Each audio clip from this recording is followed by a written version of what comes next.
संहिता complete होने के बाद 200 क्वेश्चंस जो हमने संहिता के लगाए, उनमें से बहुत सारे क्वेश्चंस ऐसे थे जो पहले भी पेपर में आ चुके हैं और बहुत सारे आ सकते हैं, ठीक है, और उसी टाइप के पैटर्न के आते हैं। तो अब जो है हम मौलिक सिद्धांत के 50-50 क्वेश्चंस लगाएंगे। चलिए लगाते हैं। तो सबसे पहला जो क्वेश्चन है हमारा कि वैश्विक दर्शनकार है। जो वैश्विक दर्शनकार है तो ये सबको पता होता है कि व्यास नहीं है, जैमिनी नहीं है, कपिल नहीं है, कृणाद जो है वो वैश्विक दर्शनकार है, ठीक है। आस्तिक दर्शन है। अब इनमें से आस्तिक दर्शन कौन सा माना गया? आस्तिक और नास्तिक दो दर्शन माने गए हैं।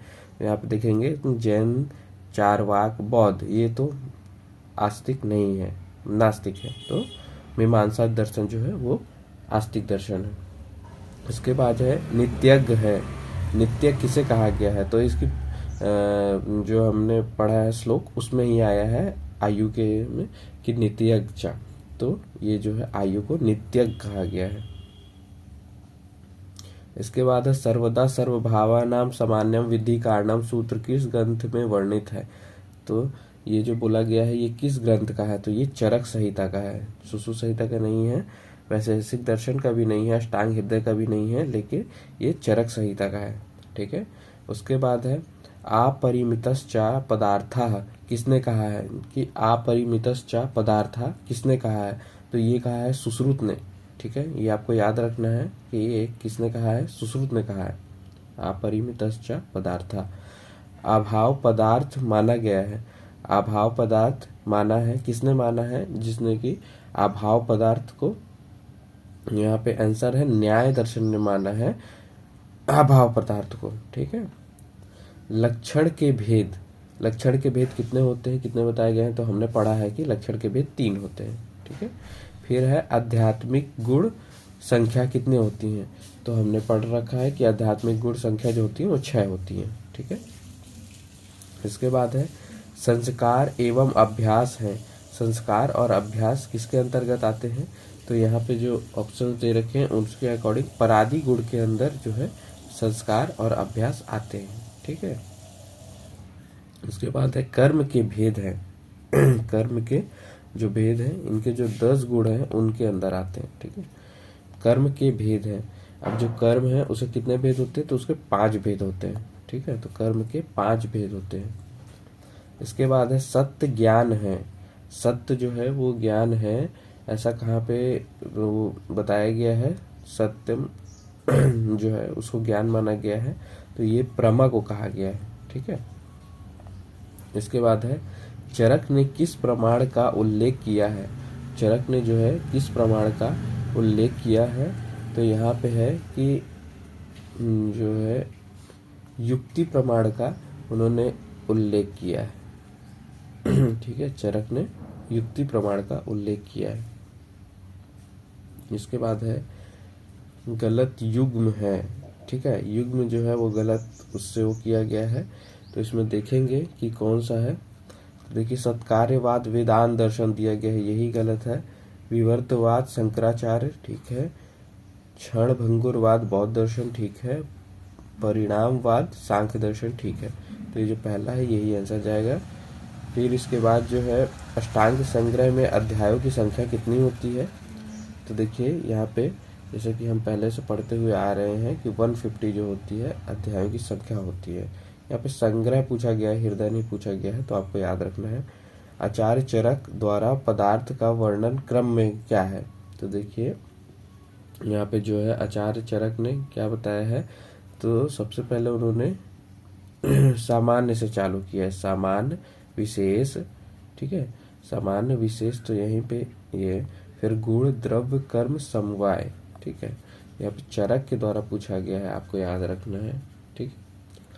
इसके बाद जो है दार्शनिकों द्वारा पदार्थों का वर्णन क्रम है। जो दार्शनिक है उन्होंने कैसे पदार्थों का वर्णन किया है? तो उन्होंने द्रव्य गुण कर्म समवाय, ठीक है। तो इसमें से आप देखेंगे कि द्रव्य से दार्शनिकों ने जो है द्रव्य से किया है, जबकि चरक ने सामान्य से किया था, ठीक है। तो इसको आपको याद रखना है। फिर है आरोग्य आवश्यक है। आरोग्य जो है वो आवश्यक है, तो किस चीज के लिए आवश्यक है यहाँ पे पूछा जा रहा है?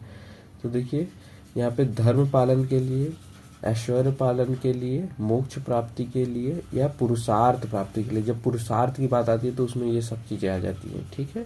फिर उसके बाद है दिशा में गुणों की संख्या। जो दिशा है उसमें कितने गुणों की संख्या होती है, तो 5 होती है, ठीक है। इसको आपको याद रखना है कि 5 जो होते हैं वो गुणों की संख्या होती है।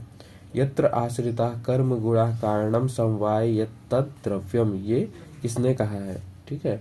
तो ये कहा है चरक ने, इसको आपको याद रखना है। कारण द्रव्य संख्या है, कारण द्रव्य कितने संख्या में है, तो देखिए जो कारण द्रव्य होते हैं वो जो होते हैं वो 9 की संख्या में होते हैं, ठीक है। उसके बाद जो है बहिरांतस चेतन द्रव्य के भेद हैं। जो बहिरांतस चेतन हम मानते हैं उसे कितने भेद होते हैं, तो 4 भेद होते हैं, ठीक है। इसके बाद है उद्भिज प्राणी का उदाहरण है। उद्भिज जो प्राणी है उसका क्या उदाहरण बताया गया है, तो इसका जो उदाहरण बताया गया है वो वीर बहुटी, ठीक है। इसको हमने उद्भिज प्राणी में माना है, ठीक है। इसके बाद है गिलोय उदाहरण में बताया गया है। गिलोय जो है एक लता है, तो उसको किस में बताया गया है, तो उसको विरुद्ध का बताया गया, ठीक है। फिर उसके बाद है जल की उत्पत्ति किस महाभूत से हुई है, ठीक है। तो हमें पता है कि क्रमशः जैसे जैसे महाभूत हम पढ़ते हैं वैसे ही ये वो होती है। तो यहाँ पे अग्नि से जो है जल की उत्पत्ति मानी गई है, ठीक है। उसके बाद जो है 25 नंबर में देखिए जल के गुण हैं। जो जल है उसके क्या क्या गुण बताए गए हैं, तो ये ट्रिक में भी हमने पढ़ रखा है और यहाँ पे भी हमें डायरेक्टली दिख रहा है कि जल जो है वो सत्व और तम गुणों से बना होता है। जल की अवस्थाएं हैं, कितनी अवस्था मानी गई है जल की, तो ये 4 अवस्था मानते हैं हम। मर है, ठीक है। मर का मतलब हमने क्या माना है, तो मर का मतलब माना है जल की एक अवस्था को मर कहा गया है, सही है। पृथ्वी पर पाए जाने वाले सभी प्रकार के जल को मर कहा गया है। जल का एक दोष जी नहीं, का और खा दोनों, तो यहाँ पे आंसर ये जाएगा। महाभूतों की उत्पत्ति का क्रम क्या है, तो महाभूतों की जो उत्पत्ति है उसका क्रम बता रहे हैं कि सबसे पहले जो बताया गया है आकाश, आकाश से वायु, वायु से अग्नि, अग्नि से जल, जल से पृथ्वी, वही जाएगा, ठीक है। ये ऐसा नहीं जाएगा, ठीक है। इसके बाद है पित्त का भौतिक संगठन है। जो पित्त है उसका भौतिक संगठन क्या बताया गया है, तो पित्त का जो भौतिक संगठन बताया गया है वो बताया गया है जल, और जल के साथ अग्नि, तो जल और अग्नि, ठीक है। इसके बाद है आत्मा है।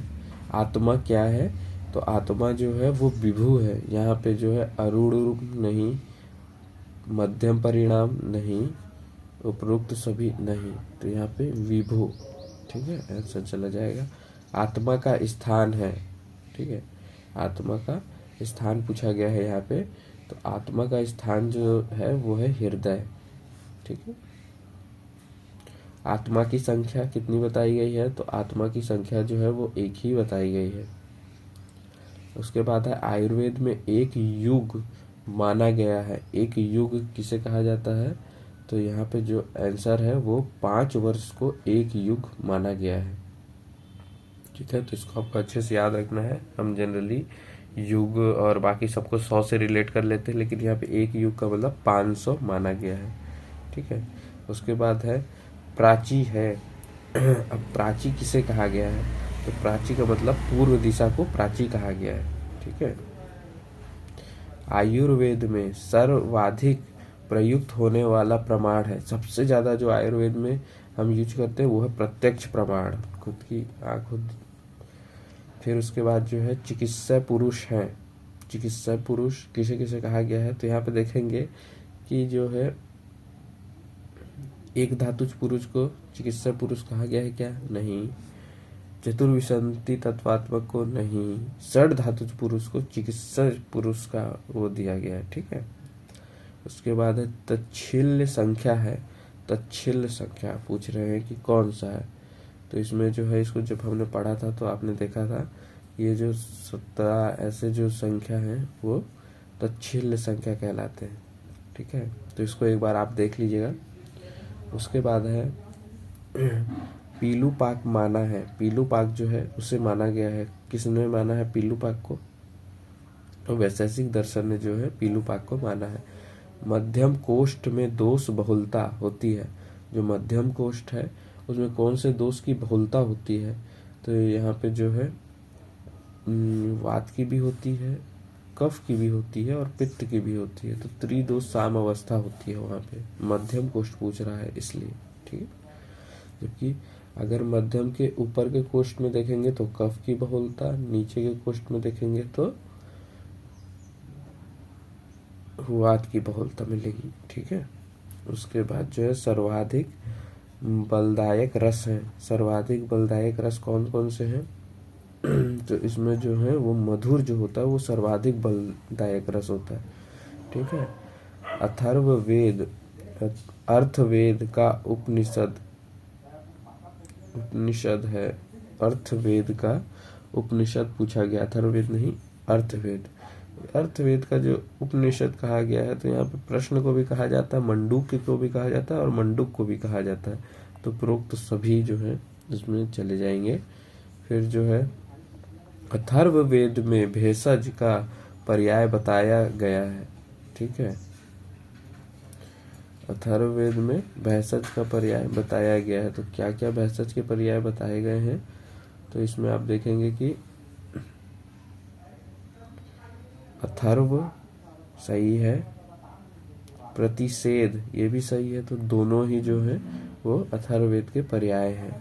फिर है अग्नि पुराण के रचयिता है। अग्नि पुराण जो बनाया गया था उसके रचयिता जो है वो है पद्म नारायण, ठीक है। उसके बाद है चिकित्सा कमोदी के रचयिता है। जो चिकित्सा कमोदी है उसके रचयिता कौन है? तो काशी राज्य जो है वो चिकित्सा कमोदी के रचयिता है।